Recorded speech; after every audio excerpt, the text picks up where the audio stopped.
आज आपण एक छोटीशी वेगळी गोष्ट ऐकणार आहोत. सायंटिस्ट लोक एक प्रयोग करून बघतात. प्रयोग असा असतो की ते एका पिंजऱ्यामध्ये मोठ्या 5-6 बंदर ठेवतात. तिथे वरती त्या पिंजऱ्याच्या वरती केळ्यांचा घड लटकवून ठेवतात.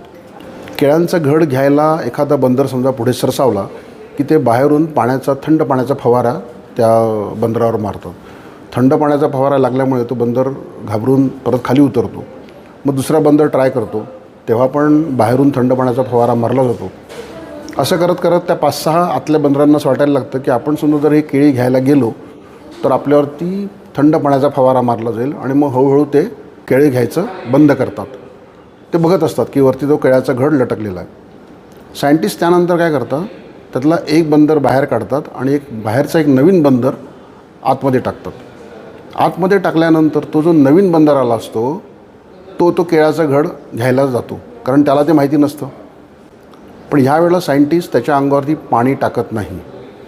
तर मग काय होतं, जे आतले इतर बंदर असतात ते त्या बंदराला तो केळीचा घडा घेऊ देत नाही. ते त्याला मारतात. का?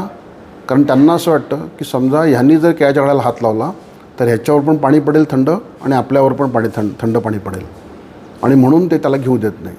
असं करत करत सायंटिस्ट त्यातले एक सगळी बंदरं काढतात. त्यामध्ये आतमध्ये जी काही पहिली बंदरं असतात, जी पहिली बॅच असते ती पूर्ण रिप्लेस होते नवीन फ्रेश बंदरांनी. आणि प्रत्येक वेळा तोच एक्सरसाइज होतो. एकाचे 2, 2चे 3, 3चे 4 असं करत करत सगळे फ्रेश बंदर येतात. पण प्रत्येक वेळेला दुसऱ्या बॅचमध्ये आलेल्या बंदरांना हे माहिती असतं की ते जर वरती आपण घ्यायला गेलो तरी बाकीचे बंदर मारतात. हे पहिल्या बंदराला माहिती असतं. दुसऱ्या वेळेला दुसऱ्या बंदराला पण तेच माहिती असतं की घ्यायला गेलो तर आपल्याला बाकीचे बंदर मारतात. फक्त त्यांना हे माहिती नसतं की पाण्याचा फवारा सोडला जातो, हे त्यांना माहिती नसतं. त्यामुळे नंतर आलेल्या बंदरांना असं वाटायला लागतं की आपण समजा केळीचा घडा घ्यायला गेलो तर बाकीचे बंदर आपल्याला मारतील. तर पहिली सिच्युएशन आहे थंड पाण्याचा फवारा, दुसरी सिच्युएशन आहे बाकीचे बंदर मारतात. आणि असं करत करत शेवटचे जे बाकीचे बंदर असतात ते शेवटी त्या केळीच्या घड्याला हात लावतच नाही.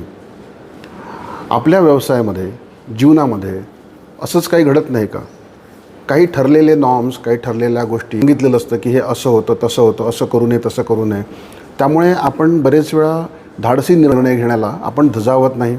अशीच परिस्थिती होत नाही का? एखादा अनसक्सेसफुल झाला किंवा एखाद्याने केलेला प्रयोग सक्सेसफुल झाला नाही म्हणून प्रत्येकाने तो प्रयत्न करायचा नसतो का? आपली पण स्थिती थोडीफार त्या बंदरांसारखीच होते कधी कधी.